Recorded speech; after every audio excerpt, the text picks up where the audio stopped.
দেখার সুযোগ আছে নাকি?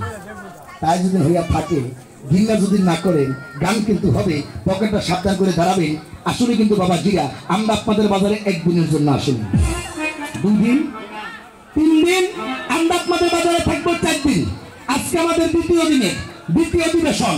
আমরা গতকালকে বলেছিলাম বাবাজি, আমাদের এক ডাকের ভিতরে আমরা দুধ দিব 3 মণ। কয় মণ বাবাজি? আমার লাগে কথা বলবেন, কয় মণ? আমরা দুধ দিছি কিনা? দুধটা কি বাইরে থেকে কিনলাম না, এই বাজারের থেকে? এই বাজারের থেকে কিনেছি। যারা আমার থেকে দুধ বিক্রি করেছেন হাত তুলে দেখাইবেন। আমরা দুধ আপনাদের বাজার থেকে কিনেছিলাম বাবাজি, সর্বমোট 3 মণ দুধ। সেই জায়গার মধ্যে দুধ দেওয়া হয়েছে 3 মণ 10 কেজি। আমরা 3 মণ 10 কেজি দুধকে আপনাদেরই চোখের সামনে টানাইতে করবো 25 কেজি। হবে মাখন থেকে ঘি, তার ভিতরে বাবাজি আমরা 1 মণ মিশ্রি দেবো। আসলে বাবা মিশ্রিটা কি ভালো না খারাপ? আমরা যে দুধটি দিলাম, আঙ্গু দুধটিকে একটু দেখার দরকার আছে না? তাই যদি দেখার দরকার থাকে, আমরা একটু বাজাবেন। তুমি খাতা পারেন না, তুমি খাতা পারেন না, দয়াল পার করিও, দয়াল পার করিও। আমার বাংলা করি কি না রাইলা গাইও, খাতা এই আমার বাংলা করি কি না রাইলা গাইও। তুমি খাতা পারেন না, তুমি খাতা পারেন না, আমার পার করিও, আমার পার করিও। আমার ভাঙা করি কি না বাংলা গাইও, আমার ভাঙা করি কি না বাংলা গাইও।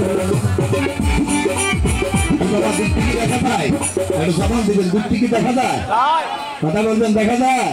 আমাদের বর্তমানে কিন্তু জেনা কাজ করবেন না, সাবধান করবেন ভাই। জেনা কাজ কি? আশাদুলুক মিনার জেনা। আল্লাহর কোরআন আল্লাহ বলেছেন জেনা করার জেনা। এখন তো বাবাজি বর্তমানে গীবত করা, জেনা করা কি আমার কথা নাকি সমান যদি হয়ে থাকে? আমরা কি দুধটি বেশি দেখা যায়? গ্লাস আনবেন, খায়া দেখবেন, 2 নাম্বার সিটার ধরতে পারলে বিচার করিয়া দিবেন। এর ভিতরে দুধ দিলাম বাবাজি সর্বমোট 120 কেজি। কয় কেজি? 130 কেজি। কয় কেজি? 130 কেজি দুধ, সর্বমোট 3 মণ 10 কেজি। এই 3 মণ 10 কেজি দুধকে আমরা আপনাদের চোখের সামনে জাল করতে জ্বালাইতে করবো 25 কেজি। হবে মাখন থেকে ঘি। এই ঘির ভিতরে আমরা আপনাদের চোখের সামনে 1 মণ মিশ্রি দেবো। বাবাজি মিশ্রিটা কি ভালো না খারাপ? তার ভিতরে হবে খুলনা সাতক্ষীরা থেকে আমরা মিলিত, যশোর থেকে আমরা মিলিত, নাটোর থেকে আমরা মিলিত, নামতার কালোজিরা ফুলের মধু, বাদামের ফুলের মধু, সরষে ফুলের মধু। আসলে বাবাজি মধুটা কি ভালো না খারাপ? আমার লাগে একটু কথা বললে ভালো লাগে বাবাজি, ভালো না খারাপ? আমি তো আপনার বাংলা মধুর কথা কহি নেই, আমি তো আপনার গাঁজার কথা বলি নেই, আমি আপনার বলছি মধুর কথা। এই মধু বাবাজি প্রথম জান্নাতের মেহমানকে মেহমানদারি করবেন। যখন উনি জান্নাতে প্রবেশ করবেন, প্রত্যেকটা ফেরেশতারা বাবাজি একটা চাদর নিয়ে ওই জায়গার মধ্যে বাবাজি মিটিং করবেন, করে জান্নাতের প্রথম মেহমানকে মেহমানদারি করাবেন বেহেশতের মেওয়া হিসেবে মধু দিয়ে। তাই মধুরে কি ভালো না খারাপ? এই টাকের ভিতরে আমরা মধু দিব 15 থেকে 20 কেজি। আমাদের মধু আপনারা পরীক্ষা করে দেখবেন, যদি চিনি শিরা ভেজাল ধরতে পারেন, আপনার জন্য পুরস্কার আছে 20,000।